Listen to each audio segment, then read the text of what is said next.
The first one is Islamic terrorism.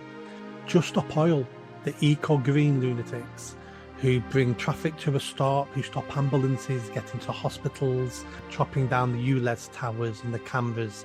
That's a direct attack upon the state, the infrastructure, the surveillance. Let me put this to you, that this civil war has already started. And let me give you 3 examples that fits in with the scenario you just painted.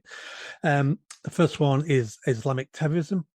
That has attacked infrastructure, the London Underground, transport, and that has definitely driven a wedge in the country between Muslims and everybody else.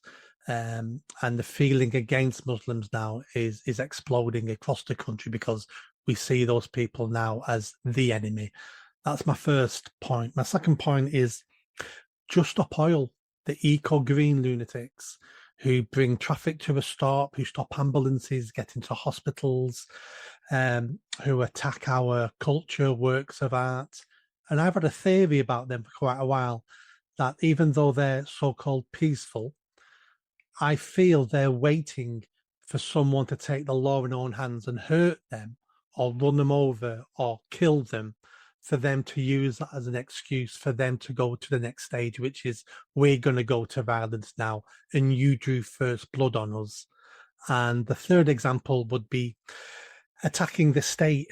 Isn't that what they're called Blade Runners are doing in London, chopping down the ULEZ towers and the cameras?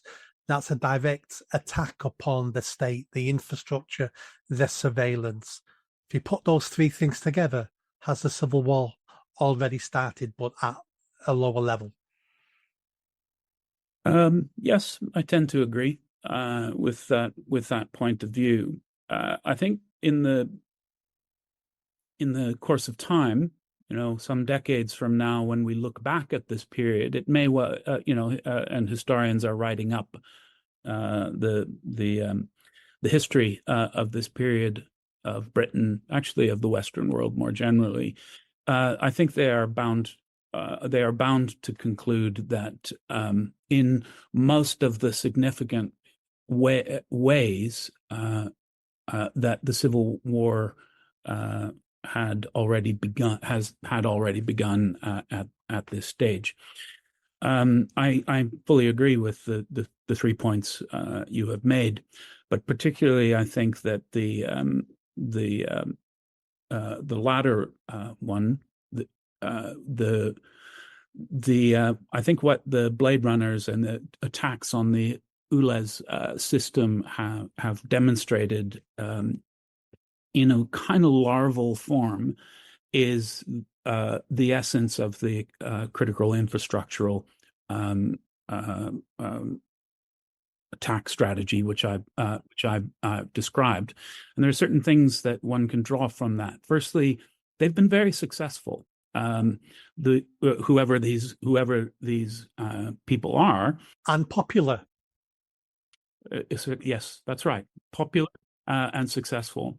They're often and we know they're popular because often they're operating in plain sight. Literally, there are cars and people walking by and probably, patting them on the back, say, "Good on you, take it down. I don't want it."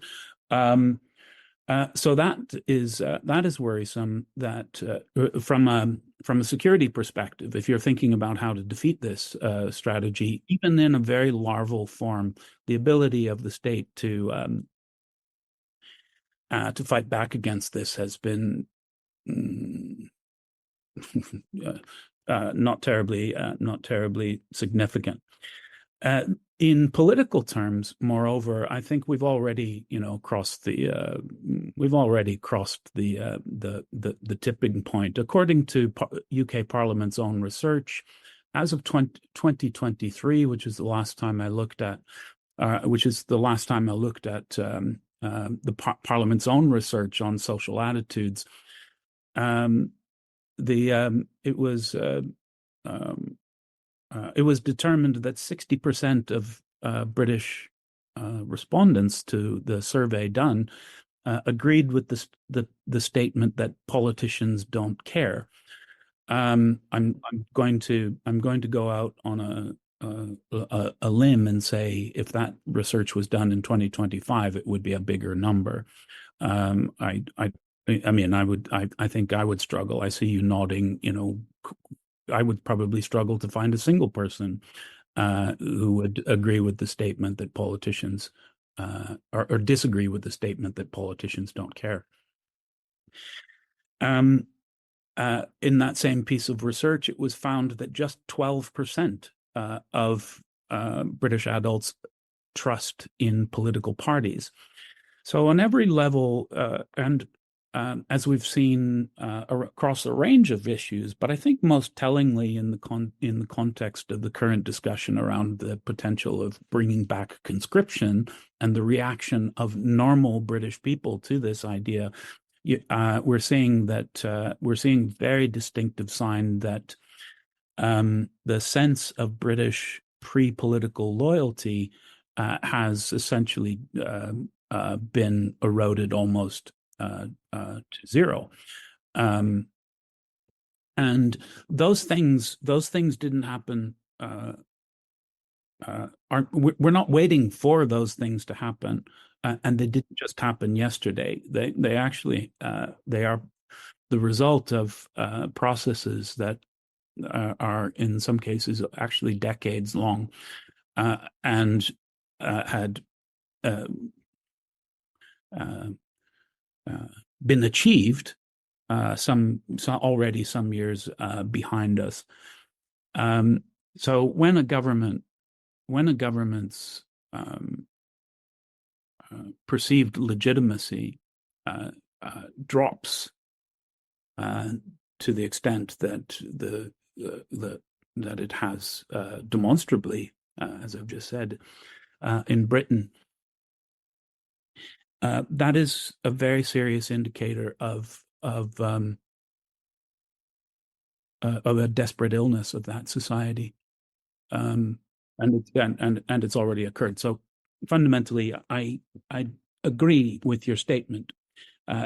One might reasonably say that it has already begun, and I think that some of the within government, I think this is probably also recognized in places, certainly within the cleverer quarters of the security services. All of this is well understood. These are people who've spent the last 25 years understanding, trying and largely succeeding in understanding insurgency and counterinsurgency. The novelty is just thinking about it in terms of one's own country, but once you get over that hump, it's all pretty obvious. So I think within government, surely there are people who are looking at this situation and with a